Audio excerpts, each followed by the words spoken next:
You're about to spend tens of thousands on the wrong car and don't even realize it. While EVs have the hype in 2025, they come with baggage. Like tires that wear out in 10,000 miles, questionable resale value, and a need for unreliable public chargers that may leave you stranded. In the meantime, hybrids are quietly taking over. Mechanics say they're more reliable. Consumer reports call some near bulletproof. So what's the smarter buy, EV or hybrid? Stick around, because one choice could save you thousands, and the other might leave you with nothing but regret. Option 1. Hybrids. So you're planning a road trip, the kind where you drive 500 miles without thinking about charging stops, cable types, or hotel apps. This is where the humble hybrid shines. No fuss, just plenty of miles for very little gas. Hybrids in 2025 aren't new tech, they're refined tech. That small engine in the Toyota Prius has basically been perfected over 2 decades. The latest Prius can travel over 640 miles per tank. No plug, no drama.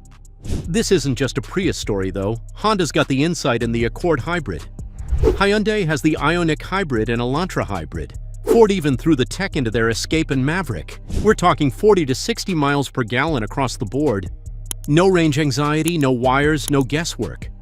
So hybrids are great for minimal fuss, but what else makes them a great buy? Let's start with reliability. In the 2024 Consumer Reports Reliability Study, hybrids from Toyota and Honda consistently rank in the top 10 for fewest issues over time. Why? Because the tech is simple. Small battery, proven engine. Basically, there's less that can go wrong. How about maintenance? Yep, hybrids still need oil changes. But that's it. Brake pads last longer. Because regenerative braking reduces wear, and because they usually use a planetary gear system and not a traditional automatic, they have fewer moving parts, making them less prone to wear and tear. Because they're so reliable, this also shows in their resale value. A 5-year-old Prius still fetches north of 60% of its original value. That's because buyers trust it. It's the boring but brutally reliable option. And let's get real about costs. The average hybrid saves you $800 to $1,200 a year in fuel compared to a standard gas car. Over 10 years, that's an extra $8,000 to $12,000 in your pocket. Enough to take that road trip twice. Hybrids are also dominating in fleet sales. Uber, taxi companies, government contracts. They all know the same truth. When uptime matters, you go hybrid. There's a reason every second Uber driver is a Corolla hybrid. They're cheap to run, easy to fix, and just keep going. And here's the kicker. Hybrids aren't slow anymore. Even the Prius can do 0-60 in under 7 seconds. Not Tesla fast, but plenty of go for most of us. And with improved suspension and weight distribution, they're not bad through corners either. Also, is it just me, but have hybrids had a massive glow up as well? The Prius looks like it spent a gap year in Italy. Sleek lines, aggressive headlights, actual design effort that won't make you look like you've given up.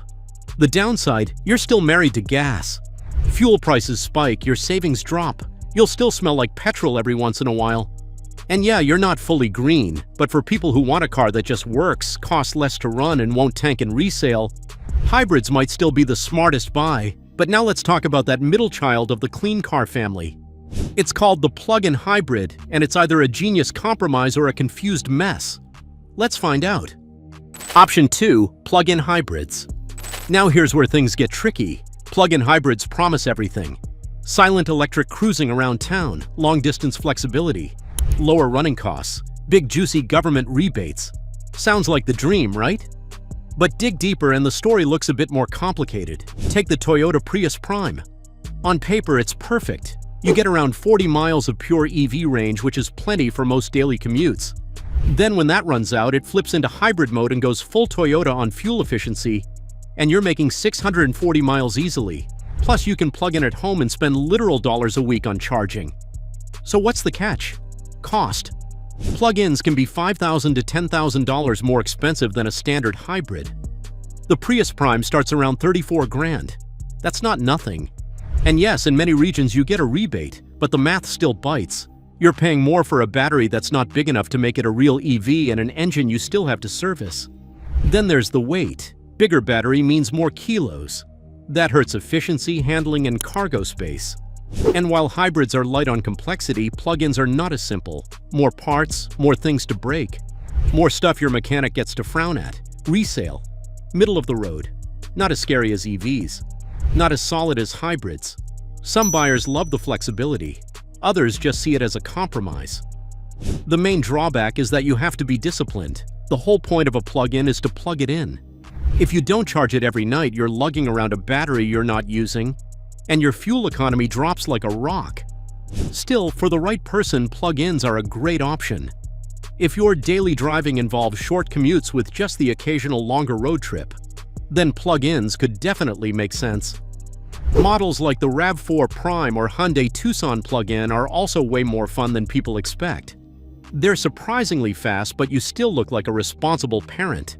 A win-win. So if you're realistic about your driving needs and remember to plug it in, plug-in might just be 25's smartest car category. Next up are EVs. They're fast, they're fun. But are they about to become obsolete? Option 3. EVs. Forget what you've heard. EVs are actually crazy fun. Silent launches, instant torque, all with zero tailpipe emissions. Models like the Tesla Model 3, Hyundai Ioniq 6, and Ford Mustang Mach-E can all rocket off the line and make even grocery runs feel like mini drag races.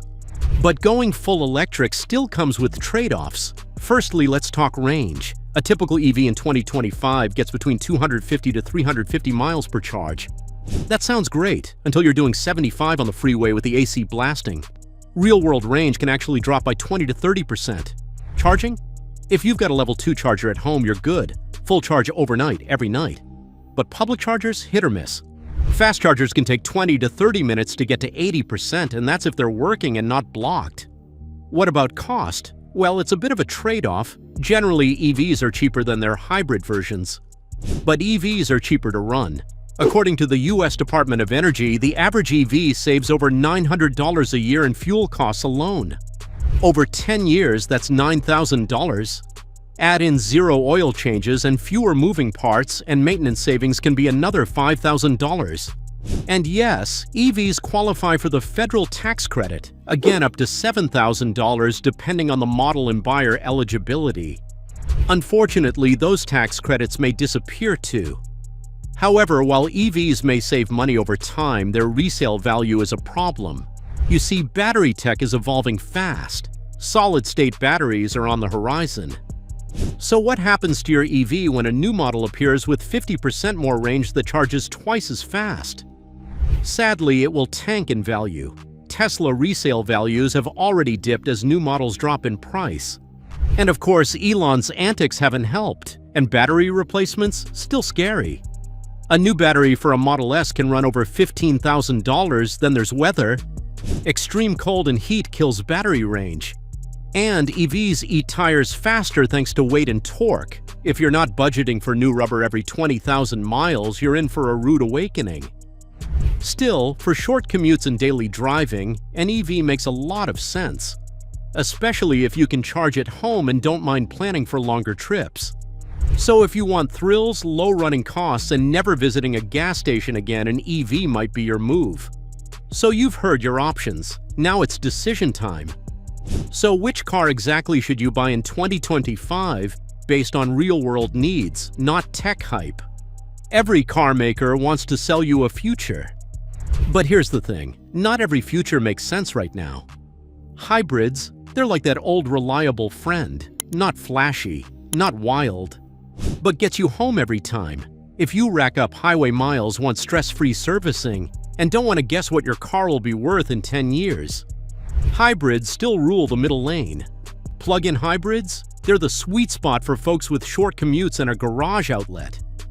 You get cheap EV range around town and gas backup for road trips.